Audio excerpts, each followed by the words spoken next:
Welcome back to our More kitchen. So आज आम्ही काहीतरी बनवलंय. काल आम्ही ऍक्च्युली काहीच बनवलं नव्हतं आणि काही पोस्ट पण केलं नव्हतं, कारण का काल एकतर श्रावणी सोमवार होता. आमचा उपवास होता काल, त्याच्यामुळे आम्हाला काहीच बनवलं. सगळं आमच्या मम्मीने रेडी करून ठेवलं होतं. आम्ही उपवास सोडायला पानावर बसलो होतो, डायरेक्ट बसलो होतो. सो आज आम्ही असं काहीतरी बनवलेलं आहे वेगळं. सो तुम्ही बघा आता आम्ही काय बनवलेलं आहे ते. चला तर मग. इथे मी घेतलेले आहे फ्राईड सोयाबीन, कांदा, शिमला मिरची, पाणी, सोया सॉस, टोमॅटो सॉस, चिरलेला कांद्याची पात चिरलेली आहे ती घेतली आहे. आलं लसूणचं भरडा करून घेतलेला आहे. त्यानंतर चिंग्स मसाला घेतला आहे.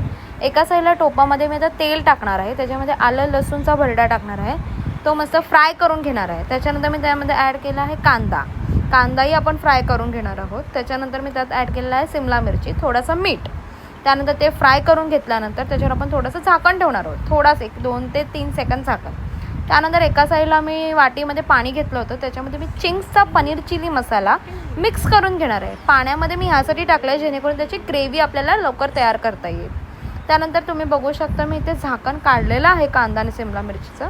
त्याच्यामध्ये मी टाकते सोया सॉस, टोमॅटो सॉस.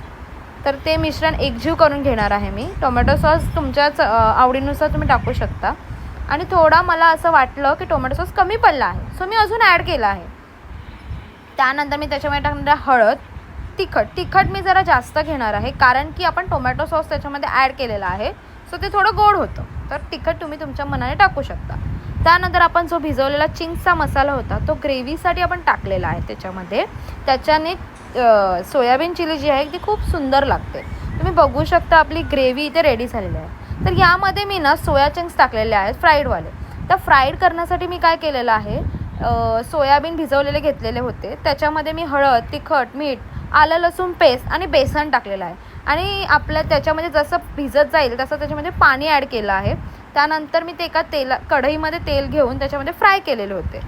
तर ते मी रेडी करून घेतलं होतं, तर ते मी त्या ग्रेव्हीमध्ये टाकलेले आहेत. त्यानंतर मी वरून कांद्याची पात ॲड केली आहे. तर मी आता मस्तपैकी असं मिक्स करत आहे. ते तुम्ही बघू शकता आपली सोयाबीन चिली किती रेडी झालेली आहे, एक सुंदरपैकी. तर चला तर मग तुम्हीही ट्राय करा नक्की. बघा, तुम्ही बघू शकता.